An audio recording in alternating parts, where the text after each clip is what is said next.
Hi, Lisa. Hi, How are you today? I am good. Thank you for asking. How are you? I'm good. I'm really well. I'm Yeah, that's good. finished like the editing of this film, or trying to actually start it, Yeah. um, and then just talking to people.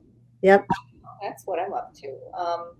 But yeah, we were just talking in the last conversation about how you have to go beyond the how are yous, and Yeah. we'll get to that. But first, let's get to a little bit of an intro from you. So, Sure. what's your background? Um, and first, let's just start with that. Yeah. Well, basically, like what I've been doing since 2011 was I started a nonprofit organization called Music Fuel, where I teach life skill workshops and songwriting to middle school and high school students as a form of creative self-expression, so they can help themselves express the things that they're going through.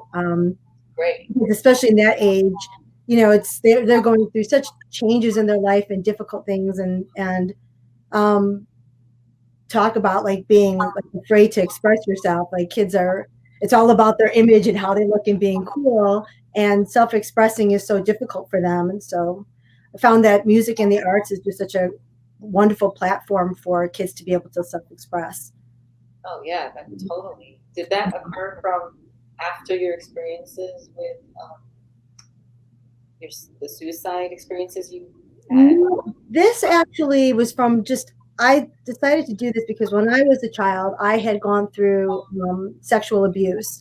And the thing that really got me through was music. It was the only thing that I could do to express what I was going through. And it pretty much saved my life. And Wow. so um, I felt like I was asked from another charity to volunteer and do some work to help. And I realized that I could. It wasn't a music charity; it was for something, but in the arts and in fashion design and stuff.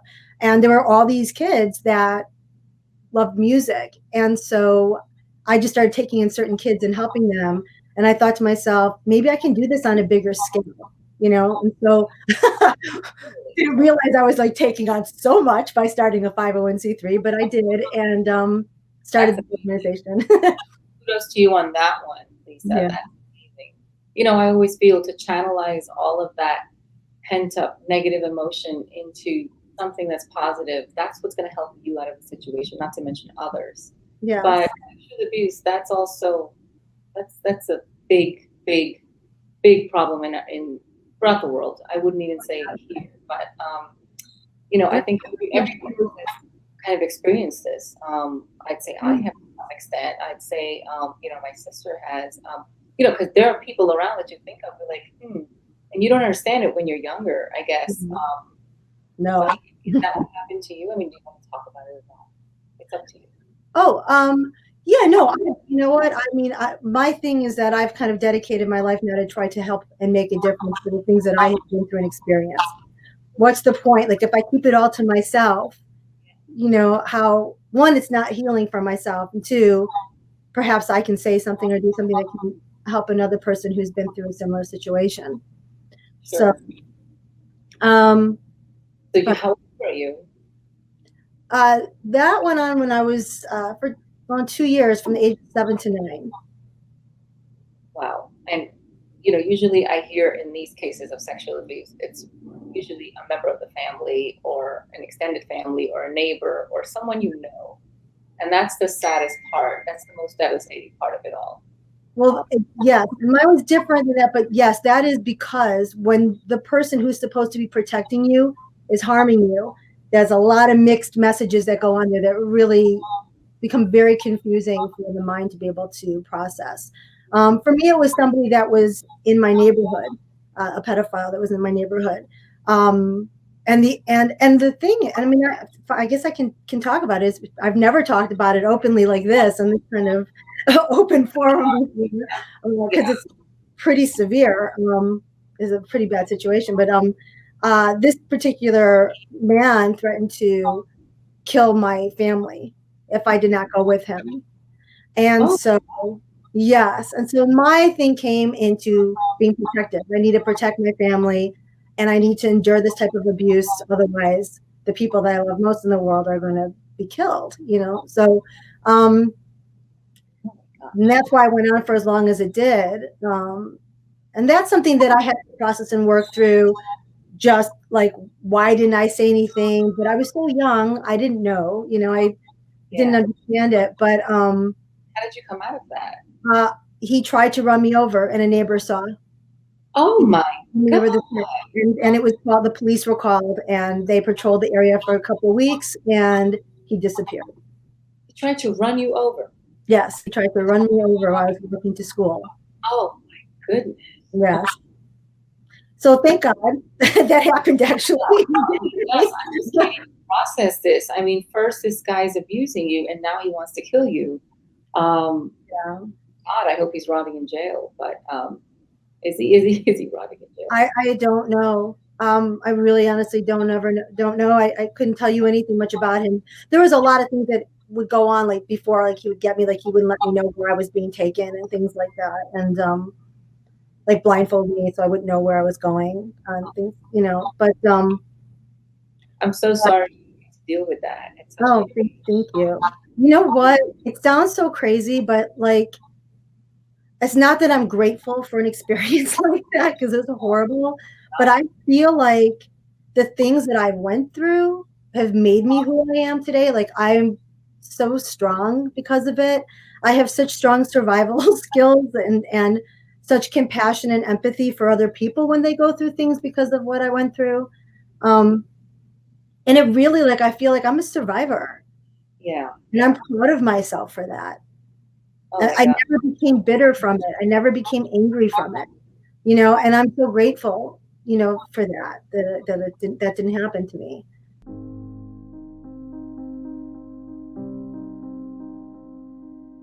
Back in India, back in Mumbai, I Yes. dedicated an entire wall to art, which was, either defacing the criminals of, that were presently presently abusing Mhm. around, or I was just drawing the art and just creating awareness. And it was called uh, uh, Be Free Street Art. Oh, okay. Nice. There still exist at the back road of Andheri, Lokhandwala, and it's where I used to live.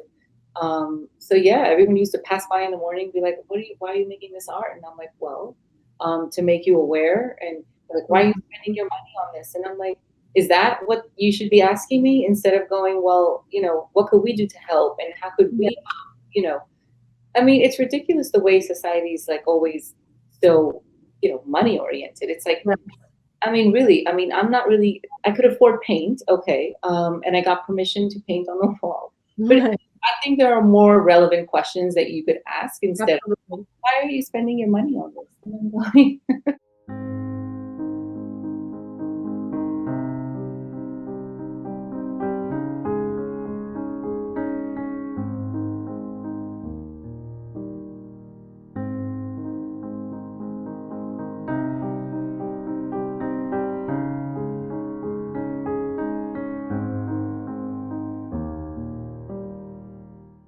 let's talk about what we're here to talk about today. I'm so sorry again that you had to go through that. Yeah. No, thank you. And can I say, even just saying it openly like this, there is parts of my mind that are going, oh my God, did you seriously just let like the world know that like what you've been through? Yeah, Because to bring it in, tie it into what we're talking about. And one of the things, to one of my friends that took her life, she always said to me, Lisa, don't say anything about your business. Don't let people know your business because they'll use it against you to hurt you. And she would really drill that into me almost every conversation we ever had. She's probably so mad at me right now for just saying what I said, like, because especially something like that. So now when you go through something like sexual abuse, especially as a kid, now people can look at you and go, she's got to be messed up. Could you imagine how screwed up she must be? yeah. You know what I mean? And that's like what That's happened. a thing to talk about too. Like, it's always supposedly the girl's fault or the woman's fault. Like, Oh, what's up with I got that? to be completely screwed up because I went through such trauma. Yes, I have issues from it. I of course, I had suffered from severe PTSD, severe, like as bad as you can get. I could But, I worked through it and went to therapy and healing. I have a very strong faith, which has been a big part of what's helped me as well. But yeah, I already know people are going to look and point a finger and say, "Oh my God, can you believe that Lisa went through that? No wonder why she's like this, or this," or you know what I mean? Oh, Um, and that's another thing. Instead of finding the support or, even thinking about, well, maybe you'll help another by just talking about it and sharing your experience, people are looking down upon the fact and they're judging you. oh yeah, It's oh, just, yeah. So that if I make any mistake in life, or I do something, whatever, someone's gonna go, "Oh, it's because she went through this. It's uh, because of that." Instead of like it's like automatically just gets put on like it's like complete. that is so terrible. That is so terrible. Well, I commend your courage. You know, I'm devastated to hear about it, but I commend your courage, and thank I'm you. happy that it's made you stronger. Although I hope, this never happens to any little girl. I always pray for it every night. Oh yeah, Girl myself, and back at the academy when I had to teach these girls in India that what is a good touch, what is a bad touch, and I'm going, my God, I have to have them grow up so fast because I'm not hmm teaching these things at the age yeah, of 4. Um, right, right. it's ridiculous that they should know about it. It happens a lot more often than people realize, Oh yeah, unfortunately. of course it does. Unfortunately, and I think we have to work harder at not making people feel like there's something wrong with them because they've gone through something difficult in their life or traumatic in their life. Like my friend who felt like she had to just hide everything of who she was Of because she was afraid of the judgment on her. course. Not okay. No, it's not. It's not. Oh, terrible. And that's another thing. It's okay to not be okay, right? And that's another thing that we need to let out in the society today. We're going through the most craziest times. We are. People are not exactly okay, though they're putting on a No. Listen, life is not easy, and none of us get out of it unscathed. That is what I feel. front. And we have to support each other. We have to care. We have to not pass judgment so Oh, easily like we do. And I don't want to get into politics, but I'll just say real quick, like I had to just not really get involved in social media too much or put on the news because the amount of hatred between the blue and the red and the hate talk. And I was like, I can't, why does it have to be so much hatred? Why do we have to vibrate at that level? We're so much better than that. yeah. You And know? that's what the current campaign is talking about, like bringing people together. That's what we need. We need to now bring people together. Yes. That together we stand, divided we fall. Hello. That's right. We're all a human race. Yes. We are spiritual beings in a human body. And Oh, we have to remember that we are spiritual beings and treat each other as such.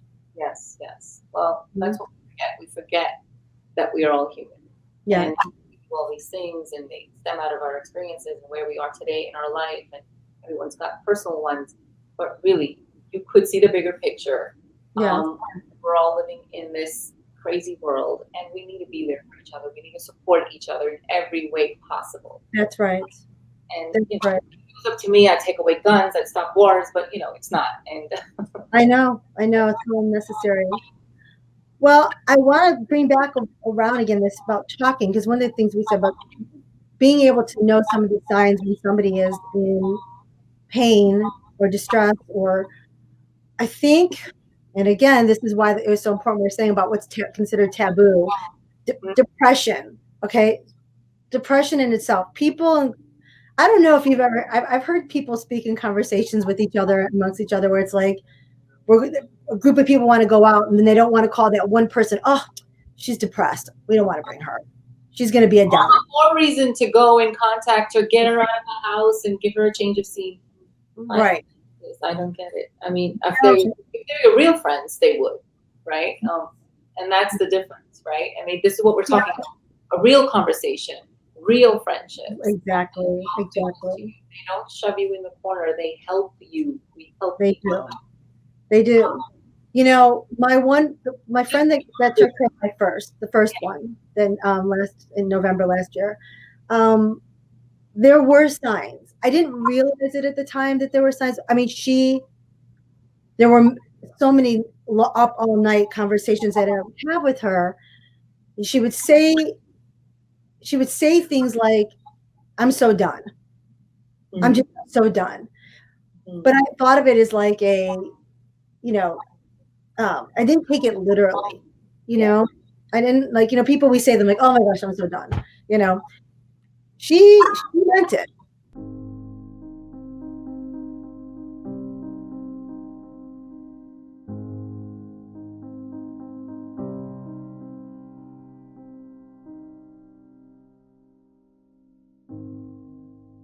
Um, anyway, tell us what happened. What happened with your friend? Well, she was going through some personal and legal things that have actually affected um, her situation with her daughter and her Oh, ex-husband. ex-husband. Okay, Yeah, and just um, so that just you got know to all of that it. I'll say like this in a quick, that child protective services is not for the children. That's all I'm going to say. They ended up taking her child from her. Oh Um, no. yeah, for and I can't get into why, but it's the completely unsubstantiated things that was just. She was literally the best mom ever. I mean, I am not. She's first of all, she was like a spirit. She helped people. She was so spiritual. She was so peaceful. She never raised her voice. She never swore. She was like, she didn't drink. She didn't like. She was like this just pure, beautiful. And they still took her away. They still they took the daughter away. They did because she was in a battle with. You know, again, like there's only so much I can say Don't they because base these things on character at all, or what? what's that? Don't they base these things on character at all, or what? Um, no, I think it based a lot of on who's got money and who's paying people behind the scenes. You can buy judges, you can buy all kinds of things when and Horrible. That is just she so horrible. it was absolutely horrific what she went through, and it's a shame because honestly, like the parents, the father and her, like end up being victims of child protective services. I mean, both of them did. Really, it just ended up being a bad situation. But in the end, the child is the one who pays, and so she still was able to see her daughter. But what ended up happening was that she went to see her daughter. She had to see her in a supervised visit at CPS. And when she would leave, the daughter would be so upset because she wanted to leave and be with her mom. So she started to cry, I want to be with my mom. I want to be with my mom. And they said, you can't see her anymore. You're upsetting your daughter too much. She's too upset when she sees you. Oh, They cut off all contact. wow. Yeah. And I really believe like it was when that happened, she just had enough. She had sent me a text message a few days before she took her life. And she said, I'm done fighting. I'm done trying. Oh I'm my. not suicidal. She says to me, not suicidal. You don't go there at that time. You don't think Done. that it's going to be that finite. But I see her. She's saying, I'm not suicidal. I'm just done. Like, I'm done fighting. I'm done with this. And I'm thinking, well, she's just done with the rat race dealing with Yeah. these people, And I thought, well, listen, her daughter is going to be old enough in a matter of years. It's like, this is not forever. This is not long term. And then she can be with her kid and she can tell them all to go stick it, wherever. And she just couldn't see that far into the future. You She, can't. I guess because I did so much of research on this, and I think it's for those who are suicidal, those thoughts really at that time just overcome you so much that it's far away from logic or sense. The only thing you see is what's happening right now in your life, and you are not able to see the future. Right. You're just there in that dark hole, and it's a matter of just someone reaching out and taking you out or asking you the right questions. That's right. And just helping you get through, just being there constantly, someone there constantly. And maybe, like you said, her personality was all like she was a bit of an introvert. She was more into herself, right? Or is she? Yeah, I mean, she too was a very kind of private person also. And, but very gentle, extremely like just unbelievably gentle and kind. And her beautiful, sweet, gentle spirit, it was just, she was being attacked, um, and then how horrible when you are such a devoted and loving mother to then be told that you're not like able to see your child. Like there's just Yeah. absolutely terrible what they did to her. And I feel for both the parents, but now my friend's daughter is with her father, and he loves her, and so I'm glad that she has that. But um, boy, but she really went through. My daughter was probably very, very close to her mom as well, right? I mean, her mother, that little girl would write love letters to her mother every day, and my friend, she had her entire closet. All the walls were filled with all the sweet little love letters from her daughter that she wrote her. I mean, it was just I mean, I'm a mother too, and just like, even just listening you talk about all these things, it just feels like, when we all try to be healthy and just try to be there for our kids and, put on a face sometimes so that, they're not affected um, adversarially. And I'm just going like, maybe we should be a little bit more truthful, yeah, just a little bit more so that we could right, even have good support in our children because I don't know, 13, 12, 10, it's not that young anymore, yeah, right? right, Our 10 or 13 or 12, I mean, they have a far better and bigger understanding. They're exposed to way a lot more than we are. absolutely. So I feel like I don't always hide things from my daughter and like in terms of how I feel. I let her know, and I feel like Good. I don't think there's anything wrong with that. I feel like even that taboo should be, taken away That from society. that is a great point that you just brought up, because I can't tell you how many people tell me, Tell your kids this, and I mean, tell your kids. What are you afraid of? That they're going to judge you at the end of the day, or you think you want to, have them face it all when they're like, 17. it just hits them like a tidal wave. I know. And then they're like, and then they have to go to shrink because they don't know what to do with themselves. Well, look, life is tough all the time. I mean, there's different stages when, there's different experiences.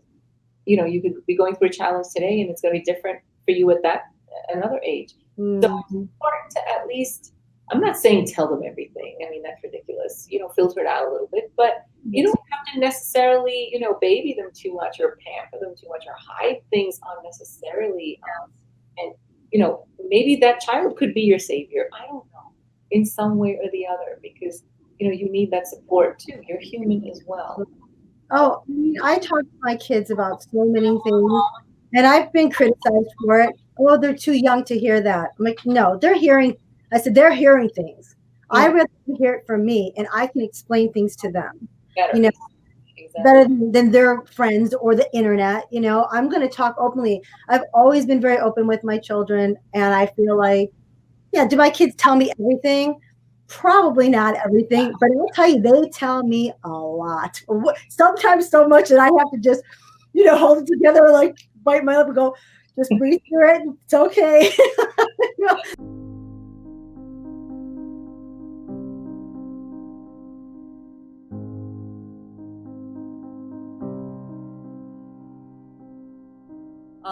So tell me, Lisa, about your other friend, the one who passed in June, June. Yeah. because now So, we're going through the pandemic, and now yes. So you that was, a big factor. yeah, this made it a little more complicated because of the pandemic, because it was honestly such a hard time for so many people. How many people actually took their lives during this pandemic, especially young people? Oh my gosh, too. I mean, but so many people dealt with so much depression and because of the isolation and the Still, lack, yeah, the lack of the contact, human contact. And um I know for my friend and I, like, we talk a lot. Like, we would be up all night talking on the phone because we were just like, oh, what are we gonna do? We can't see each other. We're like stuck. We wanted to get out. We were like missed each other. We missed hanging out. And the problem is that she so was, this friend of yours, the one in June, she knew your other friend, right? I'm sorry, what was that? She knew your other friend that passed No, away. she did not. Okay, they're not related. No, they're not. They're not. No. Although gosh, I don't know how that didn't happen. They would have been really good friends. They would have liked each other a No, lot. not. The first interview I did with Scott, which is our musician on Between Yes, Us, he even had that. I mean, with his three of his best friends who all knew each other, they were part of the same group, the same hangout, yeah, and all three of them committed suicide, and that's they horrible. all related. So it was just very spooky, very horrific, very devastating. Horrific. Very. Oh my God. So that's why I was just wondering if that was the case with Yeah, they no, they didn't know each other. They knew of each other, but they did not know each other. Um, So you think it was the socioeconomic pressures think that she had? I think it was a mixture of a lot of things. You know what I think actually when I really kind of tap into it, I think the issues that she had held inside, deep inside, that she did not talk to people about. I mean, I think once she was stuck, not being able to have the distractions by being out and doing life, it became much more of a burden, heavier on her heart and on her mind. Because look, when you're being stuck inside all day long, you can't like see anybody. You spend a lot of time thinking, a lot, Yeah. you know. Mhm. And I think it was just too Not much. in the right direction, right? A lot of time your thoughts are not there because you don't have a balance board. You have no one to talk to, so Right. you're just answering your own self. Exactly. But And so we would talk all the time, and she would say some things. I remember one night I was going through a breakup, and I was really really hurting over it because it happened right before the pandemic happened, and I ended up losing my uncle to COVID. He passed away, and then right after that, my God, friend passed away, took her life. So I was in a horrible place mentally. I was like, it was just my kids weren't with me. My daughter was with her father. My son was with his father. My uncle just died from COVID. My best friend just committed suicide. I was not in a good place, right? I was like horrible. And I think because of where I was at mentally at that time, I became safe for her to be able to talk about what she was going through because she can see, wait, it's not just me. Someone else is going through something who's just as screwed up as I am right now, yeah, And there were conversations we would have. I remember one in particular. She was really upset, and I was upset, and she was like, "Well, wait, tell me about you. Tell me about you." She wanted to just anything yeah. but talk about her, right? She just anything to just get her mind off of what she was going through. So I told her about my pain that I was feeling, what I was going through. And the next day in the morning, she called me and she said, "I just want to thank you for last night. You literally saved my life." Now, I did not take literally as literally, Oh God. right? Did Hmm. I just thought she was just saying that. Like, she's like, yeah, you literally saved my life. Like I did not take it like it was No, literal. we never take that literally. No. And that was now looking back in retrospect, I can go back and start remembering certain conversations and little things that say to me, gosh, had I just taken that seriously, had I dug deeper into what she meant by saying that and not, uh, you know, maybe it would have been different. Maybe the outcome would have been different. Maybe I could have helped her. So she was showing signs. She was depressed. I mean, she was showing signs of depression, but then she was also the most upbeat person you could ever meet in your life. I mean, this was the person like when you were down, you call because she's like, "Woohoo, we're going!" It's like life is great. And her motto was, "Go big or go home." That was her motto for life. She was like this beautiful, first of all, like stunning, beautiful woman, absolutely drop dead gorgeous, gorgeous, gorgeous, beautiful spirit and soul. Everybody loved her. She was like the life of the party. Wow, Um, and that's unbelievable. To she like hear that she doesn't even look like she doesn't fit in the category of no, those. never. Oh my gosh, you would meet this woman, you would never think in a million years that she Yeah. would have it in her to be able to do something like that. Wow. And because she was so filled with life and joy. Asking him, how old was she? She was 49. I mean, I just had to know because it's so important to know the demographic to see. Yeah. You know, And my other friend was 51. Yeah. So that's a very high demographic. my age group. Yeah.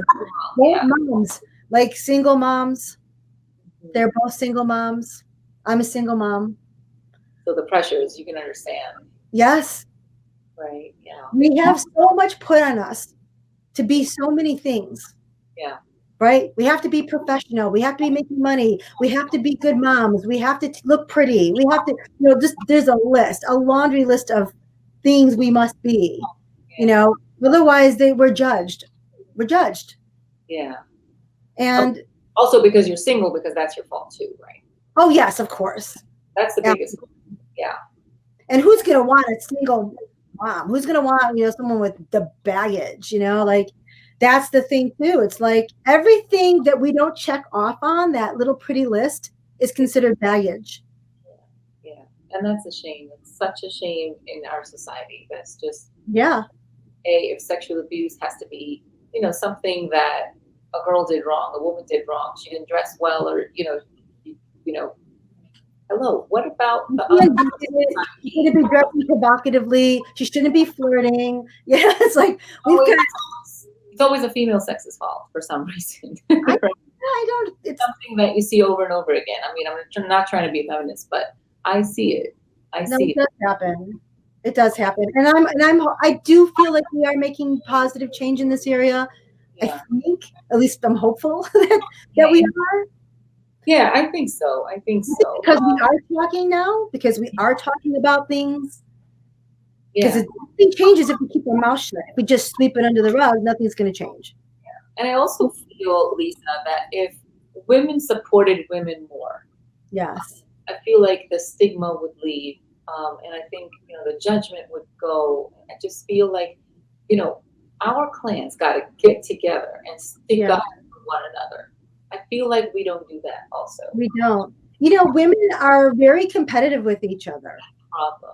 I mean, we're competitive too in nature, but they're different. They're different about their competitiveness than women. Women get kind of nasty sometimes. They could, yeah. Like the mean girls in school, like you don't see boys doing that. They just like, I don't like you, bam, they punch you and it's done, But girls, girls, a whole other thing. You'll feel, bad about it, and it'll just, the energies will pent up, and it's just horrible. And they internalize it all, and then one fine day they'll just and they'll come out, to another woman and degrade her, and it's a cycle with women. I see that a lot, like a pattern where they're not helping one another, and that's just really, really sad. And it's really good. And it does start with our young ones. My daughter was bullied so severely in school. I had to pull her out of her school because of it. I'm sorry, my dog wants to come in the room. She's barking. I had to pull her out, and she actually herself, she said that she was having suicidal thoughts because she was like, they would the way that they would do it was to like entice her and pretend to be her friend, and then they would turn around and they would again use anything she said against her. They would go, I mean, like I don't know, again, the details of all the things that they did, but really cruel, like so unbelievably cruel things. And she would just sit by herself, and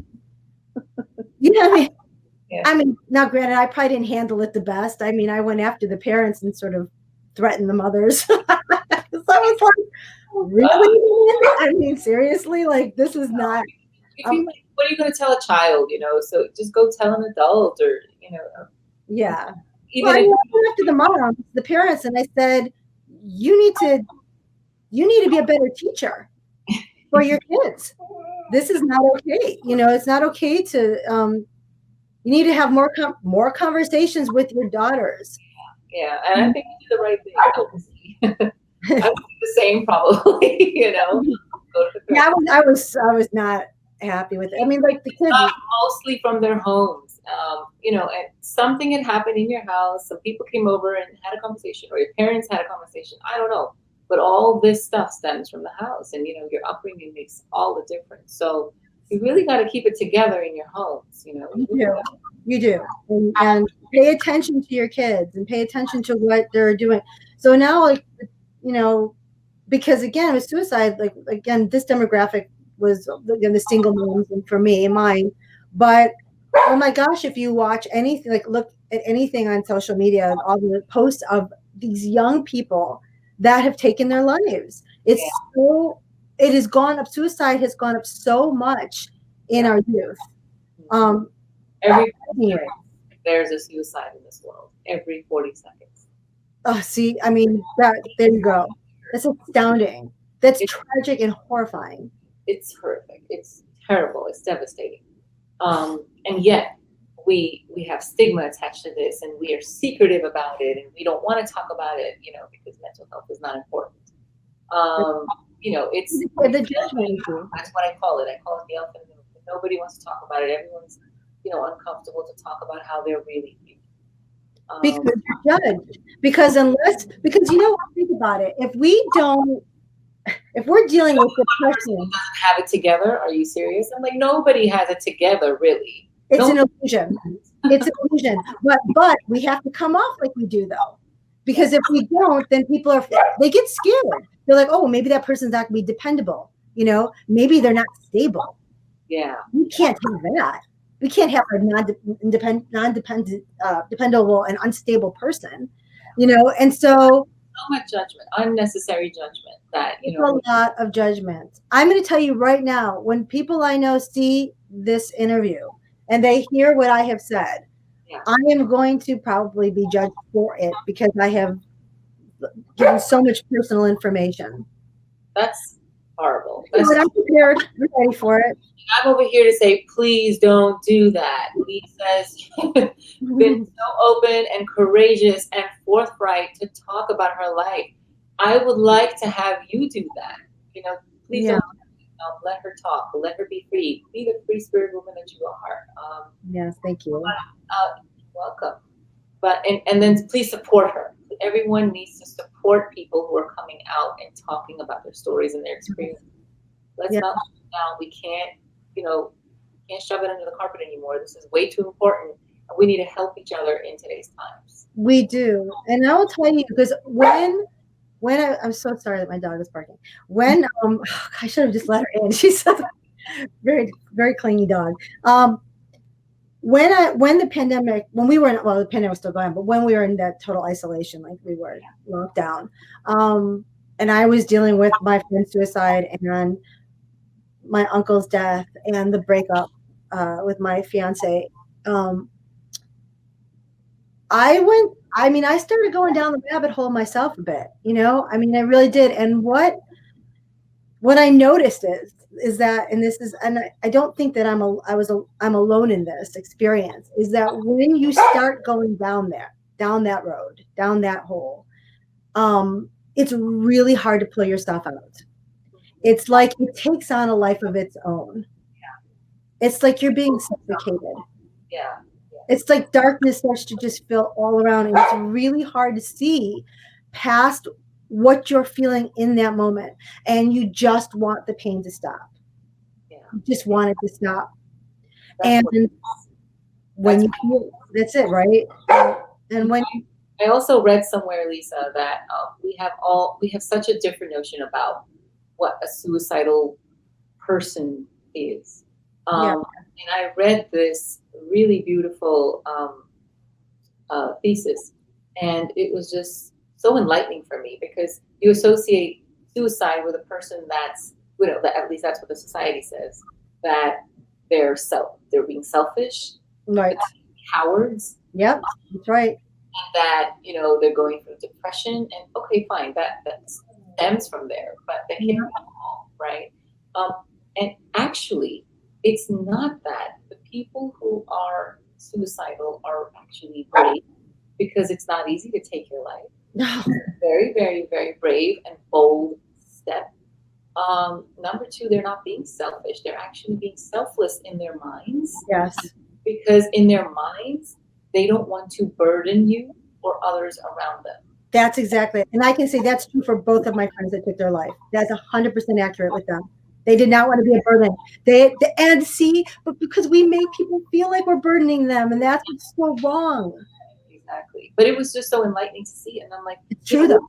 associate suicide to this kind of a demographic. It is so wrong. It's such a different notion. It's completely BS. But look, this is what we've come to learn. This is what society says it, but we don't care. We don't bother enough to do our own research, to do our own findings, because mental health. Let's talk about that. If that's like a weird illness to have, it's just like one of those. Because everyone goes, I'm fine. There's nothing. I'm fine. Everyone's fine. Get everyone going to the shrink, right? Like just meditate. Take a couple breaths. Yeah. It's all good. You're all good. It's like I know.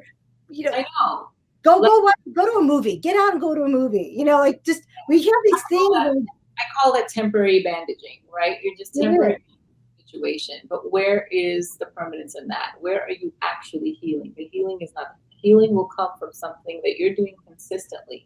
That's right. Something that you're doing to awaken your soul. Something that I say, go out for hikes, go out for a walk, talk to, nature. Yeah. That's the kind of thing that I do, and I just clear my mind out there. And believe it or not, you get your answers back if you're really, really empty in your thought. And give yourself that time. Give yourself some TLC. Give yourself self-care. The self-care. Yes, you've got to give yourself self-care. You've got to care about yourself, because if you don't love yourself, you're not going to love outside. You're not going to be able to love another. So that's the true statement. So important. I went to school to be an addiction counselor, and one of the things in my studies, one of the main things that I can't tell you my papers I had to write on was self-care. It's so important, and I can tell you that both of my friends, neither one of them, there was no self-care. Yeah, there was caring for everybody else, worrying about everything else, but there was no self-care for themselves. Nothing to bring themselves back. And I think you're right. Like, hiking and getting out of nature, things that connect us back to the earth, connect us. So good. So positive. But like I said, though, once you get to that dark place, once you go down that rabbit hole, you don't want to do anything. You don't want to do anything. And you don't want to talk to people anymore, I'm making this movie now, and I'm trying to experience or try to understand what this character would be going through once he loses his child, and right. It's the most devastating thing in the world to lose. Oh yeah. How would he come out of that hole? How does he finally find hope in life? And where does he find it? In my movie, he finds it in nature. He finds it through spirituality, and because that's really the real, that's the truth of life.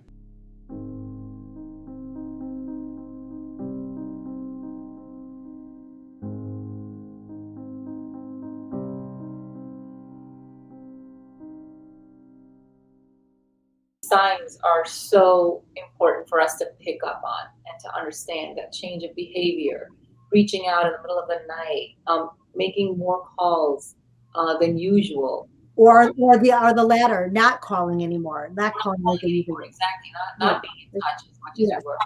What else did you see? Is there anything? Somebody who usually always does their hair and their makeup, and they stop doing that. Or you not right, like this other physical appearance, or not taking care of themselves like they used to, or they're drinking a lot, or depression, right? Yeah, you notice it. Like for me, honestly, I started drinking a lot. I'd still love my wine, I always have, but I took it a little over the top when I was depressed like that, because I was like, oh my God, I just want to escape. I just want to get out of this. I don't want to be present for these emotions. So when you see someone wanting to not be present, that's another big thing, so any kind of forms of it, trying to look for an escape, drugs, alcohol, self-harm in any kind of way, which sometimes you're not going to know that people are doing that. So like substance abuse, or like an overdose of, these substances. Definitely. Yeah, totally. I think my family and friends, they knew I was drinking more than they were like, "What are you doing?" I'm like, "I'm having wine." They're like, "It's 11 o'clock in the morning." I'm like, "Is it? Who knew?" You know what I mean? It's like, and I was so depressed, but nobody got it. Yeah. Nobody got it. 11 a.m. is a big sign for me. That's a red flag. That's like either you celebrated good news, which is okay. Right. You're having it when you're already going through a pattern, or having a big change in your life and you're doing it, then we should be alert. That should be a red flag for us. We should rescue now. I Like mean, what's going on? I thank God I was able to pull myself out of it because it was one more thing that I had to pull myself out of.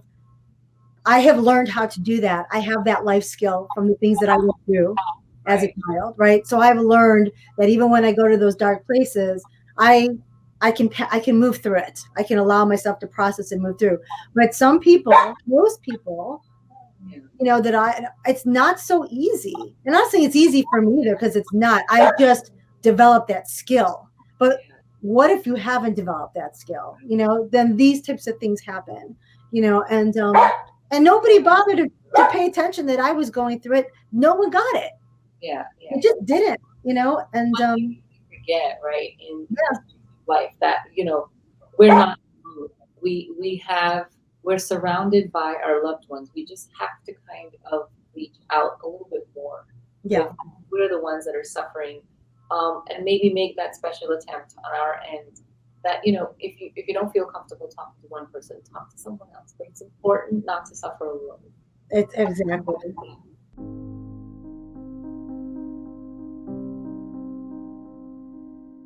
I couldn't go to my friends because of the pandemic, right? I couldn't just get in my car and drive over there like I wanted to. However, let me tell you something. I would do it in a heartbeat now. Now, like it says, like, oh, I can't go. The virus, the virus, the virus. I couldn't leave. Yeah. Oh my God, though. I mean, I don't care. I would have risked getting the virus to go and save my friend's life. Like I Well, you'd find a way. You'd find a way. I found a way. I would take the chance. I would have done it. I'm not kidding. I would have. I would have taken the chance. I But always, if you really want to do something, I tell my kids that if you really want to do something, you'll find a way to do it. they, but I will say this much. If we just take the virus out of the equation here, show up for that person, like physically be there. They need to have somebody physically there. Yeah. You can't even just be on the phone. Somebody needs to show up because when somebody is at the point where they're ready to really take their life, they're going to do it. And the only way they're not going to do it is someone's physically there to not let them do it. Right. Right. And that is such a good point. Just not even just ask or talk. No, you're Show. like, I'm coming over. Yeah, I'm coming over. We're going out. I'm coming Yeah, over. We're going to go for a walk. We're going to talk. that's good. I'm Yeah. going to hold your hand. You're going to cry and I'm going to hold you. Yeah. You know? Yeah. Like for Let it real. all, Like, let it all out. Because, most of the suicides, they happen in the moment. yeah. They're not so preconceived actually. They're happening at that moment. You might have a fleeting thought here and there, but when the act finally when you finally do the act, it's actually in the moment. You don't really plan it. That's why a lot of people don't leave the notes behind. There were no notes. Yeah, my friends did not leave a note. And as a matter of fact, my one friend, she I was with her on Saturday night. We had plans to go to Newport Beach to look at homes on Sunday morning. I sent her a text. Yeah, She didn't respond. yeah, I got worried. I went to her house and was greeted by the police. She had killed herself that morning. um, It wasn't like she was up all night and drinking and she like planned it. No, I mean you can tell this was like it was like you said. It was like she had a moment and she was like, I'm done. And this is it's so devastating. When we know, especially that maybe we could have done something. Well, I hope, Lisa, you know that you tried your best. You did try to reach out. You didn't probably pick up the signs that probably nobody really would. You know, I think you did your best. I think you did I what you did. could. My friend, the one that died in June, I did. I was with her. I showed up. I did show up at that time for physically. I physically did show up for her, and I thought she was okay. Like I was just with her. I prayed with her. I held her hands. We like tried to channel positive energy, and like we just did everything you could think of. And she seemed like she was okay when I left her. She seemed okay, and like I said, and then within hours, I mean, Not, it seems okay, but are they okay? They're not. They're not and okay. that's why I said, what did I miss? I was with her. What did I miss? Yeah. What did I miss? And that's the thing that's going to haunt me because I don't know. I really don't know what. I hope it doesn't, Lisa. I Yeah, really I mean, it's hard. Like I said, know in your heart you did what you could also. And I hope that can alleviate some of the guilt. Because this is an act that is just so in the moment. I just feel like I don't know. I just feel like I've read enough, but I mean, obviously, I'm not in the situation. Um, I don't know, and nobody will ever know what that person goes through in that moment to take your own life. Um, it's just devastating. But I it's hope you know. I so hope extreme. I mean, you did what you could, Lisa. I think you did. no, thank you. I mean, I did. Yes, I did. I mean, I thought I tried. I showed up. I showed up the best that I could show up. I loved her. I told her I loved her. She knew I did. I was there. But Um, what she was going through inside of herself, it was so much bigger than anything that I could do. But like I said, I would have. Had I thought for 1 second she would take her life, I would have gone back to her house with her. I would have spent the night over there with her. I would have stayed up all night with her. I didn't know. of And course. that's where I'm saying, like, there were little things like crying in public, that was Yeah. not, Yeah. what I mean? Things like that where I should have, I got that weird feeling inside, where something inside of me said, this is not her, and that should, and like, when I look at it back now, that feeling that I got, that was like, oh, this doesn't feel right. I Yeah. should have listened to that. Yeah. I should have listened to that. So that's what I'm saying for other people. If you know somebody who is dealing with depression or has made little comments or things that anything that just stands out that sort of just feels off, right? When you feel like, I don't know, that's maybe Unusual. Listen to your gut, right? Listen listen to to your your gut. intuition. Yeah. Listen to your gut and show up. Show up, show up. Be there. Don't leave that person alone. Don't leave them alone. That's when they need to throw that life preserver and pull them out because they have gone down the hole. They've gone down. And really honestly, on your own, it's almost impossible to pull yourself out of that. Yeah. No, you can't. You need the help that time. You do. Yes.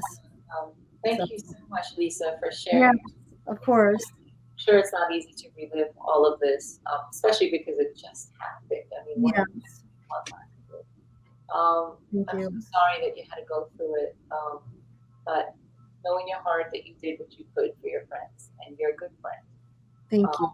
Lisa. And I know you're going to do that much more, even then some, to all your other friends. And I'd be lucky to have you as a friend too. So, Well, I'm here. You have me. Thank you. yeah, Yeah. starting a new friendship. We're going to be there for each other. Like, Yes, yes, and that's the other thing we'll leave on. Women, we need to be there for each other and support each other. that is true. We all need to be, but women, we gotta get better at that. We do. We got to get better at that. That's what I said. Yeah. Yes, Thank absolutely. you, Lisa. You have a good night and take care. And Thank you. please be well. I Yeah, know it's hard times. Please be well. And I know you're a fighter. You're a trooper. You'll do it. that I am. All right. Good for you. Take care. Love, Lisa. Take care. Thank you. All right. Bye.